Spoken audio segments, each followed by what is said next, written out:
Welcome to Floating Leaf Tea Podcast. My name is Showen. And I'm Noah. Glad to be here. Same here.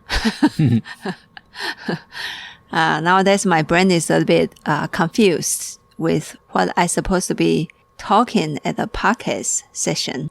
We used to only do podcasts and then never really much a lot of live sessions. And nowadays, we are doing a lot of live sessions and still the same amount of podcast. So I think that the two channels are like two different time zone or something. Well, the thing is, we're also following the same schedule, right? Mm-hmm. With the podcast schedule on the live session. So it's like, I thought I just did this a month ago and now I'm doing it again. I'm doing it again. Kind of confusing. Yeah. But it's good. Yeah. But it's good. It's good that we are doing this. A lot of people told us that these podcast recordings and live sessions really help them to stay connected with us and to, help them to get through the quarantine time. And we are really happy to hear that. And so, anyway, today we are going to continue the fundamental structure Fundamental structures of tea. Fundamental structures of tea. That's the name of my college course when I start to teach it. Oh, really? It's going to be when I become a professor. You're going to be a professor? Mm-hmm. Oh, cool. When did this happen? When did you have this goal? Just now. And then, so we went through a lot of episodes on the tea broth texture, structure. Yeah, whatever. I don't even know what I'm saying. I cannot even speak English. We did. We went on a few episodes of the tea broth, like mouthfeel. Mm-hmm. We actually did a little bit of scent at the same time. Yeah. Just basics of scent. Mm-hmm. And we talked about aftertaste. We talked about throat sensation. And now we're on to the body feeling. Excellent. And because mouthfeel is such an important fundamental part of tasting tea, because tea goes into your mouth first. Hopefully. On a good day. On a good day. On a not good day, I don't want to tell you where my tea is going first. It's like in an airplane. It's my optimal secret. When you have a drinking problem. Oh. Airplane? You ever see that movie? No. Oh, yeah, because I really don't understand why it is funny. The drinking problem joke? Everyone makes that joke. I'm not sure if it's the drinking problem joke. It's just the beginning of Airplane. And I was just like watching it for like first 10 minutes. And I was like, okay, why is this thing funny? So it probably will take me a while. A lot of puns. There's a lot of puns. Yeah, puns that me as a foreigner that I don't quite get it yet.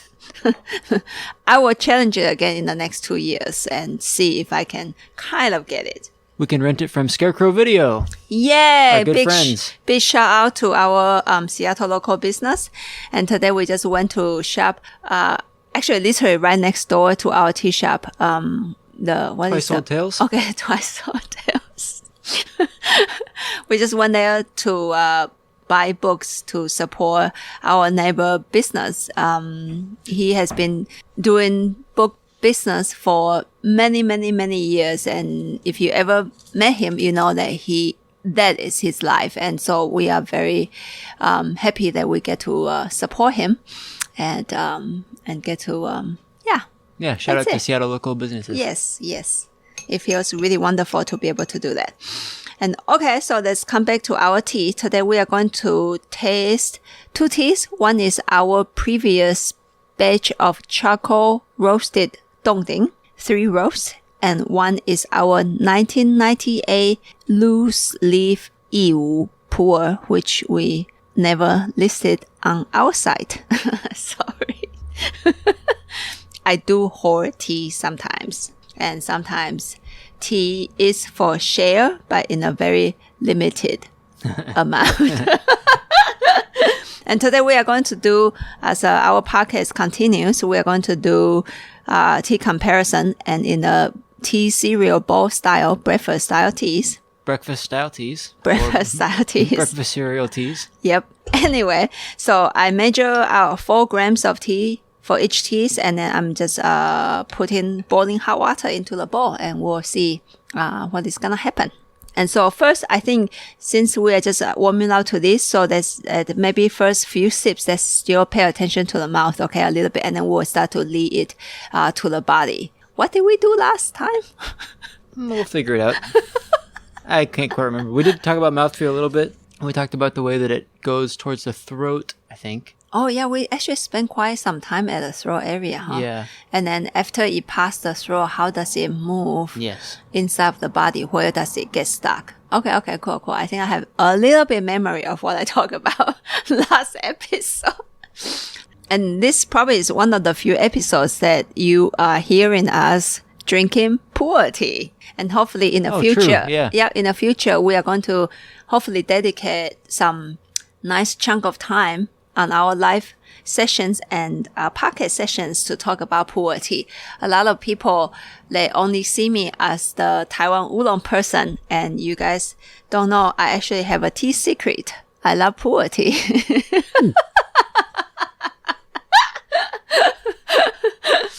Some people might think I hate puer tea. That's not true. I hoard puer tea only hoard it, yeah. for myself. Yeah. I think I have more for myself than to sell, to be honest. That's definitely true. Yeah. Huh? I have more. Yeah, definitely true. And I'm not holding them to like try to turn them around and then raise the price and sell it again. I will never sell these teas, actually, unless you bake me nicely. I might actually consider. Maybe. Those teas are not for sale. Some, for sure, are not for sale. But I do give them away sometimes, though. Because good tea is for sharing in a limited sense. Okay. Be quiet. Shut up. Let's drink some tea. Okay, charcoal roasting, cup 1. Maybe follow the texture and then the throat sensation all at once. How about that? I mean, not all at once, but you know what I mean. Just do it. Okay. Okay, here you go. The texture just spread out so beautifully, puff up, spread out all at the same time. And then it follows the throat sensation that without any effort, it just link. Everything is linked together on the charcoal roasting. There was a really good crop. So, hey, you guys know what? I also hoard some. That's why we still have some to talk about. When there's good tea, you got to hoard it a little bit. My tea teacher say you got to. He told me to build a tea library. Is that what he said? Yeah, build a tea library. So I'm just following order. You know, you got to listen to your teacher. So you just hoard tea and build a library. That sounds really good. Yeah. And this Yiwu Puer, the mouth sensation and the throat sensation actually become into one. I don't know how to explain that. They don't separate each other. It's not two separate parts for this tea. In a way, you might feel a little bit confused on the Yiwu tea. It doesn't feel puffy, and it just immediately linked to the throat. Very interesting. It's like the whole, starting from the roof of the mouth down to the lower jaw especially. It's just one thing. It's just a big, if you close your eyes, almost you can't distinguish the two parts. Yeah. Where it stops. Some tea really have a big capacity and you don't know what's happening. So I'm not saying that we should all be drinking these teas from the beginning. I think it's dangerous because including myself, I wouldn't be able to detect how good a tea is actually. So sometimes to start with simple teas and then to start with teas that can, in a way that you analyze it, is I personally think it's a good thing to learn. And then because you pay so much attention to those teas that actually can offer you these details of learning, then when you start to encounter some of the really high capacity teas, it becomes easier to see and to really know and to really appreciate how good a tea can get. I had a saxophone teacher that taught me a lot. He, I really like the music of John Coltrane and Wayne Shorter, some saxophone players that, can get pretty out there. When he started me listening to stuff that he wanted me to copy and figure out what they're doing, he started me with other guys. A guitar player named Grant Green was one of the main guys. He had me listen to because all the licks are he repeats them pretty often, and they're a little bit easier to catch when you hear a phrase, and then you can actually play it yourself instead of just just jumping into a universe of playing. He wanted me to listen to this guy that plays stuff that's a little bit easier to follow, even though it's still really powerful and well put together. In the same way, it's good to I've learned a lot from drinking teas that are still really good quality teas, but a little bit easier to break down the different parts of what's happening.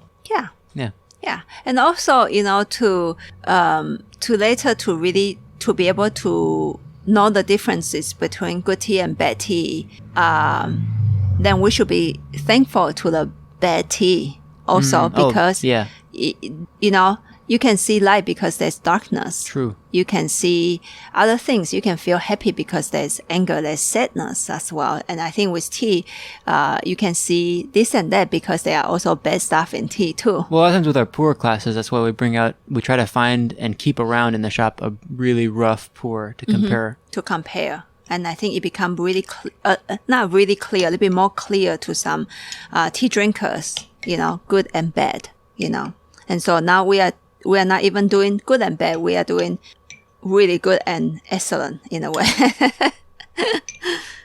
Okay, and then let's come back to the charcoal roasting again. So the first sip, we will kind of just try to follow the texture and the throat sensation. And this one, maybe see how it moves through the throat, and then does it pass your chest? And then after it pass the midpoint of your body, almost that, what is that? That rib around the solar plexus? Is that what that's called? Solar plexus? I don't know. I never know what my body parts sternum? are all about. And then see if you actually pass to the stomach. So just on this one, charcoal roasting.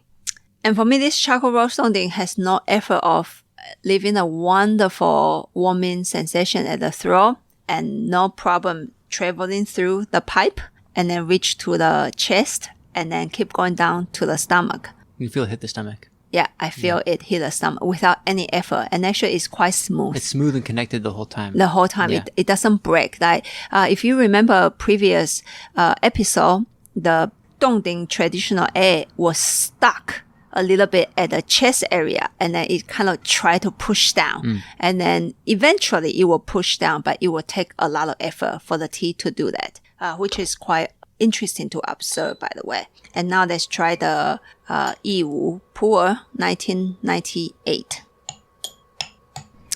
Throat sensation feels bigger than the charcoal Dongding, which is actually quite surprising to me.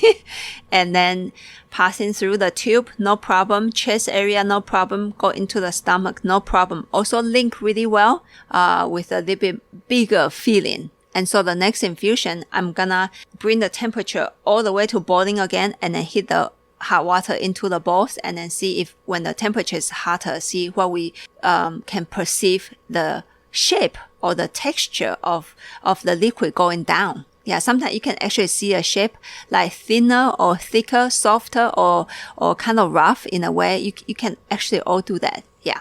The Yiwu Puer, it has so much inside of it. It feels like it's stretching out on all sides. So I'm just going to do the interpretation to you guys who cannot see Noah right now. His eyes just pop really open with light shining in his eyes and with a huge smile after he drank the puer tea. And I feel that the Yiwu Puer has something more than I could perceive. Yeah. And I just put boiling hot water into the cereal tea bowl. And then we'll come back to the charcoal roasting again, 3 roasts, and see if you guys can perceive, if you guys have the tea, to see if you can detect not just how it goes down into your stomach, is actually, can you see the shape or feel something about the liquid while it's passing? And this is actually really fun. And sometimes I wonder if I'm hallucinating with my tea, which if it's hallucination, I think it's really fun actually. So while the tea broth is moving through the chest and then settle really well in the stomach, at the same time, when I'm trying to see the shape of the broth, when it's moving, it actually, first I feel like, it's amazingly bigger than the tube that is holding the liquid. And then it expands all the way through my shoulder and my hands and my arms. And then in the stomach area, it do the same thing too. And then it start to expand down, but not all the way to my feet, like to my legs and to my feet. And so this concept might be a little bit too much to a lot of tea drinkers. Like, what are you saying? And I think this might be, I'm not sure if this is, part of the tea energy that people, 茶气, tea energy that people are talking about, or it's just part of the tea structure that goes way beyond our perception. And I will say it's a form of energy for sure, because it's expanding in my body all the way. Even though the liquid reached to the stomach, it expands all the way to my shoulder and to my arms. And of course, the whole body as well. Doesn't reach to my legs, as I mentioned before. So it's very interesting that this tea it's very interesting that this charcoal roasting actually stay above my legs, and the expansion, everything that is happening is all on the upper physical part. Super fun to observe. Yeah. And when it starts to run over the arms, I start thinking, and that expansion feeling out of the stomach. Uh-huh.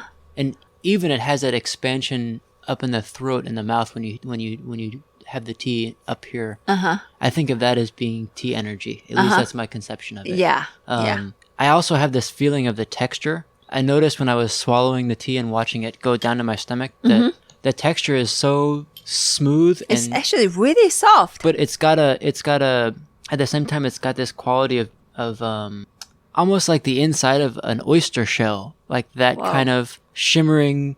It looks really soft, but at the same time, it's got a, I don't want to say hardness is not the right word, but it's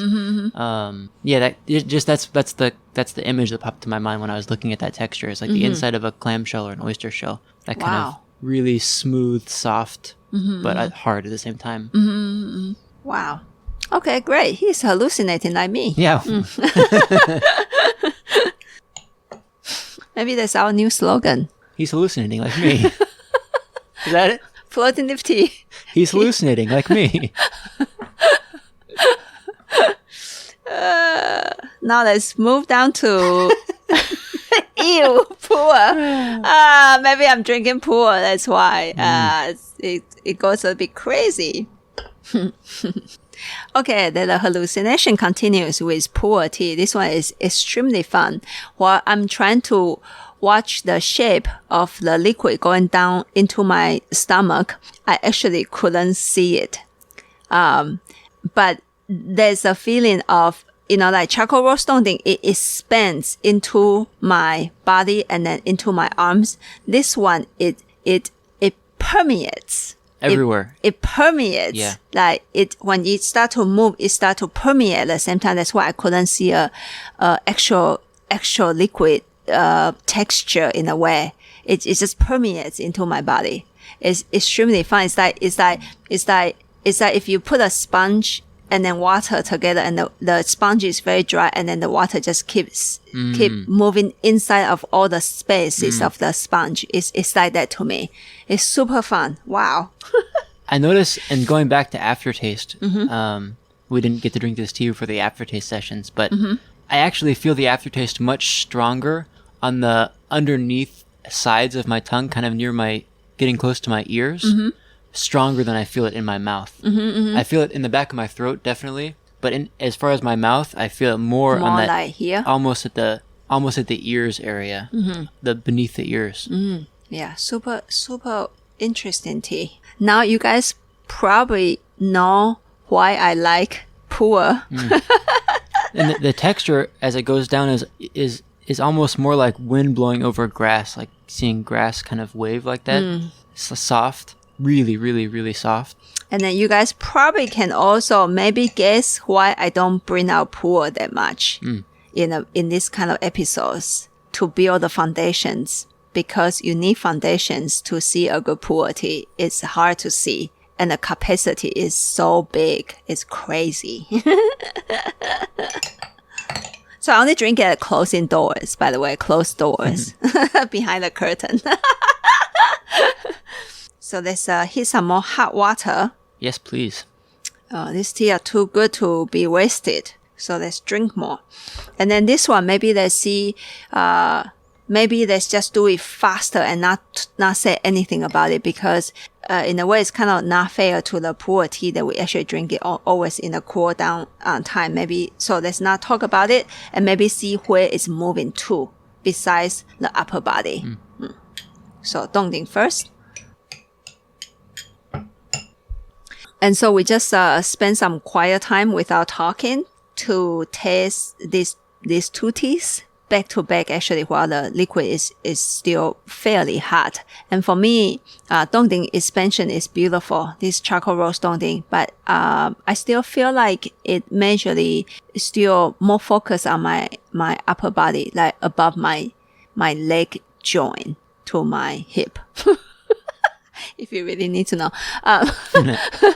And then that puer tea, it's not just expanding, it permeates, and it doesn't need to move because the whole presence is so big that I feel like it's feeling, filling, is feeling. The moment that I drink it, it just the way it moves, it feels my whole body right away, and it become into one. And so I feel like it pass into my legs also much more easily, in a way, because its presence is bigger than the charcoal roast dongding. Yeah, both are beautiful teas. Yeah, both are beautiful teas. How about you? It feels like sitting in a room with two of your most interesting friends, and you never knew that they would get along so well. And then you talk to one, and you're like, "Oh, that guy's so cool," and you talk to the other, and "Oh, that guy's so cool too." Tea are like friends. Yeah. Isn't Mr. John, our teacher, said tea is a good friend? Yeah, true. Yeah, true. tea is a good friend. He will help you to learn a lot of things, and it will help you to discover things that you probably will never think is that way. And so we do think that tea is a good friend. Yeah. Yeah, and it's also like a mentor. It's like a teacher, it's a guide, to our life. Yeah, tea can get seriously like super out there. Yeah. Yeah, and then this kind of sessions, it start to get into body, and I keep it all the way to the end of the structure sessions, because I feel that sometimes people might be a little bit too eager to discover these things and to try to link tea this way. And I do think it's extremely important to know about this with any given tea. But the thing is, not every single tea has this form of capacity. And that's why we do the episodes one by one, from the texture to the throat to the chest to the movement. And then later we are going to do more things with the scent, try to tie everything together. But can you imagine if we don't have this kind of foundations and we are just imagine what the tea could do? Is it the tea really doing that, or is it our imagination without any foundation and practices? What if the tea is really bad in the mouth? Do you think it feels good in the body? So, so I think it's super important to still bring yourself back, pay attention to the mouth texture. I know it can get a little bit boring, but it's maybe not. To me, it's never boring, to be honest with you. There's so much going on there. Yeah. But with that form of practice and foundation, when you can start to see the link, tea will really open up beautifully in the body. And the moment you can do that, you can also feel a really bad tea that is opening your body, by the way. Yeah, just like almost like you go to a restaurant and eat a bad plate of food. You feel it. You feel something is wrong, and tea can be the same. When people say tea is healthy and tea is magical, not all the time. Some tea is brutally bad, So I think we have to train ourselves to actually detect those things, so that we don't actually need to swallow those teas into our body, because the manifestation of those energies is extremely disruptive. Yeah. Or destructive. Yeah. Because you can immediately detect it in the mouth, so you don't need to swallow that cup of tea at all. Seriously, the personality of the tea comes through so clearly in the mouth that you almost, I mean, it's easy to be too eager and want to see what else is happening because it sounds so interesting. There's so much going on right here. Yeah. Above the throat and below the nose. They're just like, there's so much to watch here. Like these two teas, even though they can go so much further and you can see some pretty beautiful stuff, just right in the mouth, they're already telling you so much about the way that they spread and puff. And no matter what you are seeing fundamentally, right from the beginning, the scent, the texture, the feeling in the mouth, the taste, everything have to have a clarity. Tea have to be clean to be called a good tea. And so when the tea tastes, if you feel like, oh, the tea is dirty, it's off balance, that means in a way that there's either the growing or part of the process is not all the way correct. And you only can practice to see those things. Yeah. Cool. I hope. So good. So good. Yeah. So we are going to actually close the session and then continue to enjoy these two phenomenal cup of tea. It's so good. And we don't need to record the later part of it. And so thank you so much for you guys' support. I know it's a difficult time for a lot of people, including us and many of you guys out there. But I think, yes, we are in this together. We receive a lot of support and we feel very grateful that we get to support people back. We continue our work to send out some of our teas to the frontline medical staff. And we just enjoy seeing their beautiful face smiling back at us and keep praying that they are safe out in the front battlefield. And so if you know those people out there, please connect them with us. It might take us a week or two to reach out to them, but we'll do it. Yeah. And you guys too. While you are trying to find the center of your tea, you can practice finding your own center too. Cause I have lost it for over a month and finally it's coming back to me. And I tell you, the feeling is great. It doesn't mean it's always there though, because I can still be off center quite often. But I just know that my center is coming back to me and I'm very grateful with all you guys' help. And I'm grateful with the weather god in Seattle in this week. It has been sunny every single day. And I get to do my social distance and while taking a walk, not talking to anybody and just enjoy the sunshine on my face. And I think it's some sort of blessing out there in life. So stay well, eat well, drink well, please, and listen well, and stay healthy. We will talk to you Monday again. See you next time. Bye-bye. Bye-bye.